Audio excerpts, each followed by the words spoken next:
Israel के top commander और Hezbollah प्रमुख हसन नसरल्लाह के दाएं हाथ फुआद शुकर को मारकर इजरायली सेना ने हिजबुल्लाह को अभी तक का सबसे बड़ा घाव दिया है। और ये घाव ऐसा है जिसे हिजबुल्लाह चाहकर भी नहीं भुला सकता और ना ही ये घाव इतनी आसानी से भरेगा।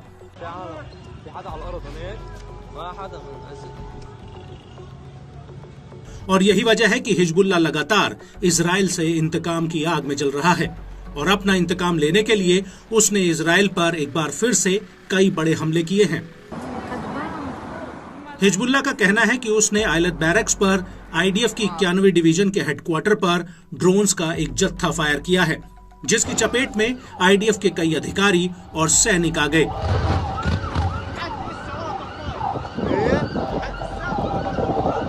आपको बता दें कि हिजबुल्लाह का यह भी कहना है कि उसने दक्षिण में आयलत हाशहार के कफार गिलादी के करीब 12 सेटलमेंट्स पर हमले किए हैं, जिसकी वजह से यहां पर हवाई हमलों के सायरन बजने लगे।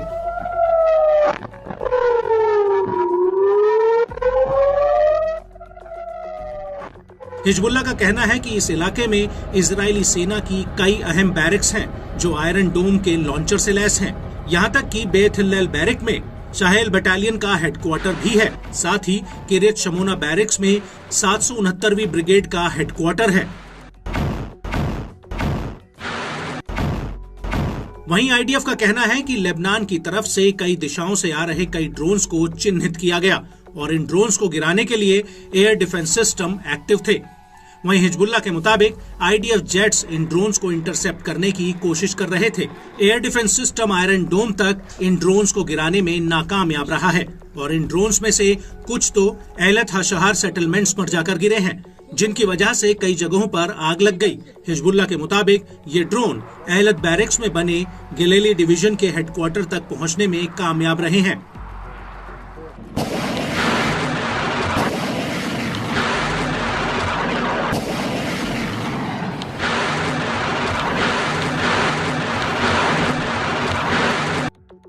और इस हमले के बाद सुबह करीब 8 बजे आईडीएफ की अल मलिकिया साइट पर भी हिजबुल्लाह ने कई ड्रोन्स फायर किए।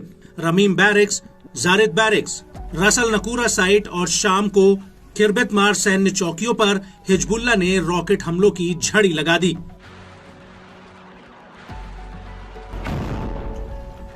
हिजबुल्लाह के मुताबिक कब्जे वाले शीबा फार्म्स के जिब्दीन बैरक्स पर उसके लड़ाकों ने गोला बारूद दागा है। और इस हमले के बाद हिजबुल्लाह ने शाम करीब 7 बजे माउंट नेरिया बेस को निशाना बनाया है। यहां पर हिजबुल्लाह ने ड्रोन्स का एक जत्था फायर कर दिया जो कई इलाकों में जाकर फटे हैं। हिजबुल्लाह के मुताबिक इन ड्रोन्स ने आईडीएफ के अधिकारियों और सैनिकों की पोजीशंस पर सीधा हमला किया, जिससे आईडीएफ को भारी नुकसान हुआ है।